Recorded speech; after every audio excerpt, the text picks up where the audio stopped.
Boas. Então é assim, a primavera está quase a vir, apesar de que hoje está a chover. Estamos a chegar ao meio de fevereiro, portanto, março está aí. Portanto, a primavera está, assim, quase a aparecer. E a primavera, para quem, tanto para um Twitcher, ou seja, para uma pessoa que vai ver aves raras, como para um patchworker que quer encontrar algo especial no seu local de observação, é uma altura muito recompensadora, porque é capaz de ser a altura do ano, é a altura do ano mais previsível, ok? Porque basicamente todas as aves interessantes que aparecem em Portugal vêm da África. Pronto. Março, abril, maio, tudo chega da África, ok? Não há americanas, não há siberianas, não há nada. É tudo da África e pronto. O que acontece é que há vários mecanismos diferentes pelo qual as aves vêm da África e poisam aqui. Mas nós sabemos de que direção é que elas vêm. E vêm todas da mesma direção. Ok? Portanto, basicamente, isto, para simplificar mesmo muito a situação, há 4 mecanismos, ok? O mecanismo que normalmente resulta em menos aves é o overshotting, ok? O que é o overshotting? O overshotting é quando um migrador subsaariano, portanto, que inverna na África do Sul, na África a sul do Saara, tenta migrar para o norte da África, nomeadamente para Marrocos, falha e vem parar à Península Ibérica. Pronto. O caso típico, assim, by far, é o corredor, certo? Tipicamente, o migrador que sofre overshotting, tipicamente, é o corredor. Pronto. E lá está. Março, abril é o mês standard para dar com corredor. Ainda não dei com um, mas o nosso, maybe this year. Pode ser que seja este ano. Vamos lá. Mas há outras possibilidades para overshotting, nomeadamente, por exemplo, claro, o chasco de barrete branco, que chegou cá em overshotting, mas agora, se calhar mais importante ainda, o chasco cinzento magrebino. Eu não sei como é que isto vai ter depois o nome em português, mas é uma raça do chasco cinzento, que é marroquina e que tem as coberturas infralares pretas nos machos, portanto, e vai ser splitado e transformado numa espécie, ou se não foi já. Portanto, essas espécies... e outra, que nunca apareceu cá em Portugal, que é o noitibó egípcio, que pode também vir cá parar em overshot. Pronto, estas espécies tipicamente viriam cá parar em situações em que o vento estaria sul e elas, como são migradoras noturnas, eram empurradas pelo vento um bocadinho mais para cima, vinham parar a Portugal, ou Espanha, mas a Portugal, pronto, e estava tudo certo. Só que, infelizmente, poucas vezes o vento está a sul, portanto, poucas vezes isto pode acontecer. O outro mecanismo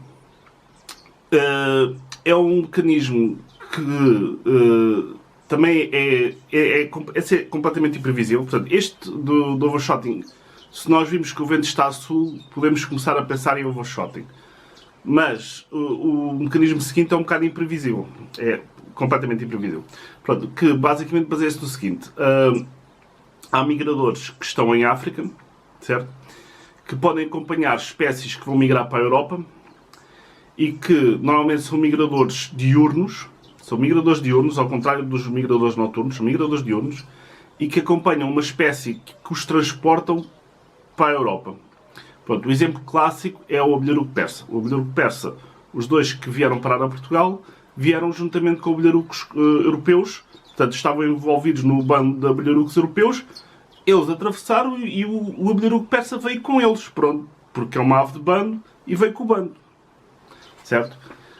Obviamente que isso só pode acontecer em migradores diurnos e o número de espécies em que isso pode acontecer é mesmo muito pequeno. Eu só não ponho este mecanismo como sendo menos provável do que o overshotting por uma razão. Porque uma pessoa pensa sempre em migradores terrestres e pensa sempre, claro, nos passeriformes, etc. E quase nenhuma espécie pode isso acontecer, tirando o abelharuco. Mas há as ternas e há as gaivotas, ok? Pronto, este tipo de fenómeno de uma espécie ser transportada por outra também acontece em aves de bando como as ternas, como o grajal bengalense, como a sterna elegante, como a sterna máxima, ou seja, como todas as andorinhas do mar que podem vir transportadas por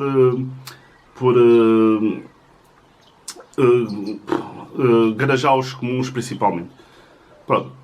Eu vi, uma das minhas observações de sempre foi precisamente numa situação destas, que foi a sterna fuscata, o grajal de dorso preto, em Peniche, em que eu estava à procura ativamente de um grajal raro, mas, para ser franco, estava à procura de um bengalensis ou de uma elegante, que viesse com os grajaus comuns, porque os grajaus comuns passam por dentro do Porto de Peniche, é um sítio muito bom para observar a migração de grajaus comuns, naquela expectativa que, ok, pode vir uma rara com eles. Pronto, obviamente que se o meu euro milhões com uma rara completamente inesperada, mas pronto, menos mal. Mas ainda, por exemplo, o ano passado, com grajaus comuns, houve pessoas no Porto que deram com sterna bengalensis, com grajaus rosados. Portanto, é uma tática viável quando os grajaus começam, os grajaus comuns, que são os grajaus que migram costeiramente, junto à costa, começam a fazer a migração. É uma tática viável ir para um sítio onde eles poisem para descansar, ou para um sítio onde se consiga ver a migração deles dentro do Porto de Peniche, por exemplo, no Molho Leste, onde eles passam mesmo por dentro do Porto, para os ver passar, para tentar descobrir no meio deles um grajal, uma andorinha do mar rara. Pronto. Ou pelo menos incomum para a zona. Portanto, isso são táticas perfeitamente razoáveis para se ter nesta altura do ano. Pronto. Quem tiver sítio para isso, claro. O outro mecanismo é o mais imprevisível de todos. Pronto, é assim, tipo, esqueçam lá isso. Que é, todos os anos há uma série de aves neárticas, siberianas, centro-europeias, que acidentalmente vai parar à costa oeste da África. Certo? Onde deveriam estar noutra zona qualquer da África. Ou, no caso das neárticas, uma zona qualquer da África, da América do Sul. Essas aves depois têm que vir para cima, ok? Ao virem para cima, podem parar e ser vistas em Portugal. O exemplo clássico é o pato de asa azul. O pato de asa azul é uma espécie neártica, é uma espécie americana, que vai parar sempre, porque estou a dizer sempre, num exagero da minha parte, mas pronto, eles tendencialmente imigram nos Estados Unidos, eles migram, são um bocado, fazem uma estratégia migratória um bocado parecida com os marrecos e migram muito para sul. Portanto, aqui deste lado fazem mais ou menos a mesma coisa e também migram para sul, vão parar a África e depois, quando voltam, param e são detectados. Portanto, isso acontece muitas vezes. O pico para o pato da asa azul em Portugal é precisamente março. É a única espécie de pato raro em que isso acontece, em que são mais detectados em março do que em março e abril, mas em março, do que em qualquer altura do ano, porque precisamente são as aves a voltar da África, okay? E sobem. Mas é completamente tipo impossível de prever onde e quando. Não, dos 4 elementos que fazem com que as aves venham cá parar, este é completamente imprevisível, porque não sabemos se eles estão lá e quando é que passam. Mas podemos estar atentos em março para a possibilidade de um pato. Pronto, o quarto elemento é o elemento principal, ok? O que é este elemento? Este elemento é o vento. Nós temos uma série de aves, nomeadamente passeriformes, que são migradores noturnos, que migram em corredores, vamos dizer, no corredor oeste, certo? Só que nós dizemos o corredor oeste, mas o corredor oeste não passa por Portugal, ou seja, nós estamos literalmente fora de qualquer rota migratória, certo? Nada passa por Portugal que não queira vir para Portugal. Portanto, todas as outras aves passam ao lado, todos os passeriformes.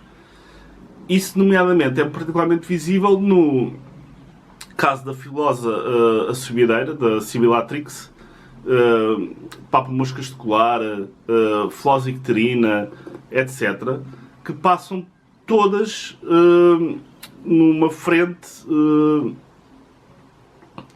não muito larga, mas que apanha parte de Espanha, mas que não vêm cá parar normalmente. E, claro, as frangas. Não esquecer as frangas. Mas as frangas é outra história. Já há um vídeo sobre as frangas. Conclusão. Todos esses migradores noturnos estão a passar numa faixa, vamos dizer assim, entre Gibraltar e Itália. Certo? E estão a passar nesta faixa.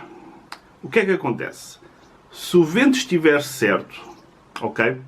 Se houver um vento que faça no sentido leste-oeste, por cima do Mediterrâneo, e seja muito forte, deve ser muito forte, no Estreito de Gibraltar, o corredor migratório desloca-se para o oeste, ok?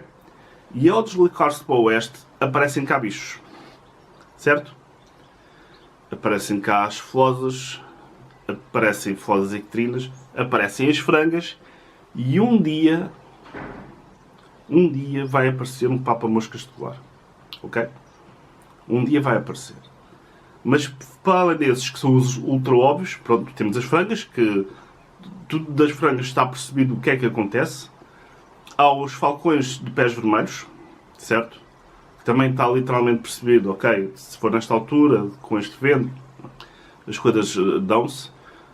Mas há depois aquelas espécies que as pessoas normalmente não se lembram. Uma delas, claramente, é o nosso amigo codornizão. O codornizão, claramente, será afetado por isso, só que ele, ao contrário dos outros, é muito chato de se detectar.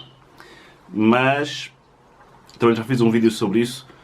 Codornizão, eles podem cantar, os machos, em maio. Portanto, se forem finais de abril e maio. Portanto, se vierem cá parar, se houver uma boa fase, isso está explicado no outro vídeo, é tentar apanhar um a cantar. Bom, para além dessas espécies, que são as espécies, pronto, ultra óbvias, há aquelas que as pessoas às vezes não se lembram. Gavina da asa branca também pode ser afetada, certo? E mais algumas espécies que também podem ser afetadas. As que merece a pena estar atento agora são espécies que foram separadas há pouco tempo, nomeadamente o picanço. Há o picanço das Baleares, que basicamente é como se fosse o picanço barreteiro cá, certo? Tirando não ter uma mancha alar tão nítida. E os papa-moscas cinzentos, que foram separados agora das várias ilhas mediterrâneas.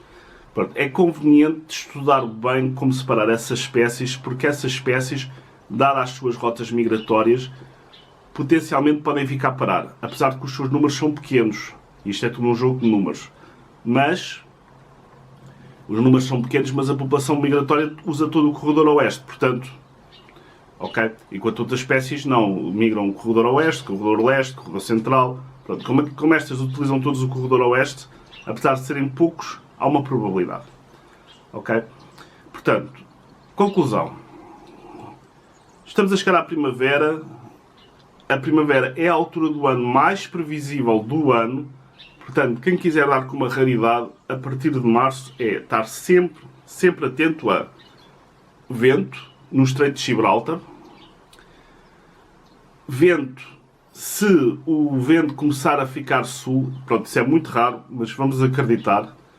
E quem tiver em situações que possa aproveitar a migração dos garajaus comuns, é aproveitar para tentar sacar um garajau raro. E quem estiver num sítio onde normalmente costumam aparecer patos raros, nomeadamente tenha um historial para marrecos, que não são raros, mas são um indicador, é apostar em pato de asa azul. Ok? Pato de asa azul é uma das espécies clássicas para o próximo mês. E pronto, é isso. Vamos a isso, que a primavera está à porta, enquanto não parece uma galinha de água rara.